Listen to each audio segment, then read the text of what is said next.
Hello, hello, hello. My name's Kyle Van Voorst with Voorst.com, and today I'm gonna share with you a 3-step process that when I learned it, absolutely skyrocketed my sales. But I did learn it the hard way. Let's dive right in.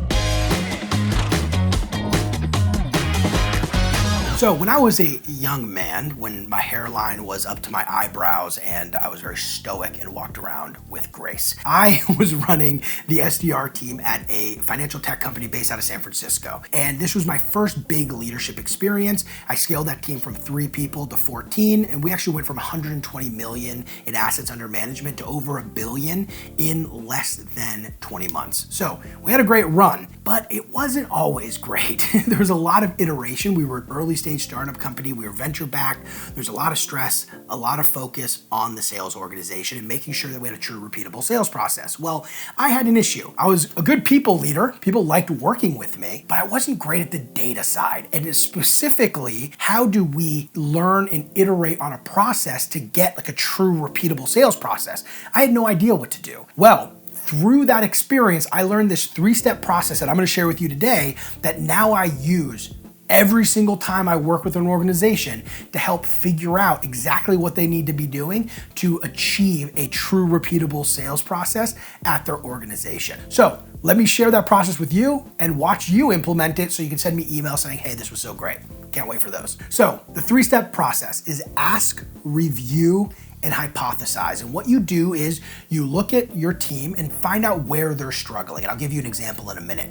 Once you've found that, you first ask the team why they think they're struggling in that area. The next thing you do is review their calls or the data, whatever you have to, in order to validate that that might be correct or it might not be correct, and figure out what is causing the problem that they're having. And then the third one is hypothesize. So you create a hypothesis of what you need to do in order to improve in that area. So let me give you an example from the real world. We were working with a client recently that had a huge drop between stage 1 and stage 2 in their sales process. So you book a sales meeting, that first stage is called qualifying in this example, and the next stage was called demonstration. So they would do a qualification call. If they qualified, then they would schedule a demonstration. And over 50% of all of their deals were dropping off between qualification and demo. So you gotta figure out why. So what's the first thing we did? We asked the team and we said, hey, why do you think this big drop-off exists? It's important to ask them because they are on the front lines. They are experiencing this firsthand.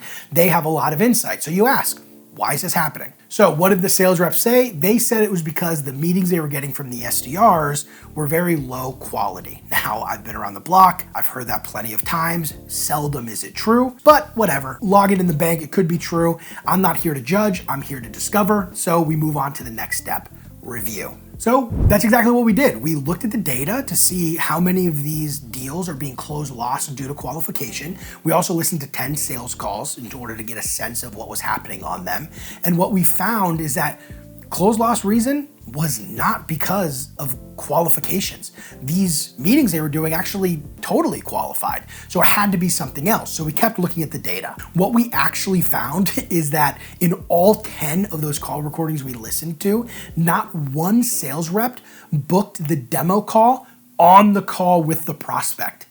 And what that was causing is a back and forth follow-up trying to coordinate a time to meet, which means the prospect felt less urgency and the excitement was starting to wear off from their initial reach out and they would fizzle away. So what did we do? We hypothesized. We created a hypothesis that if we spend the time at the end of the qualification call to book the demo call with the person on the phone there, and if they're not able to, we have a structured follow-up process, then we would be able to increase the rate of stage 1 to stage 2.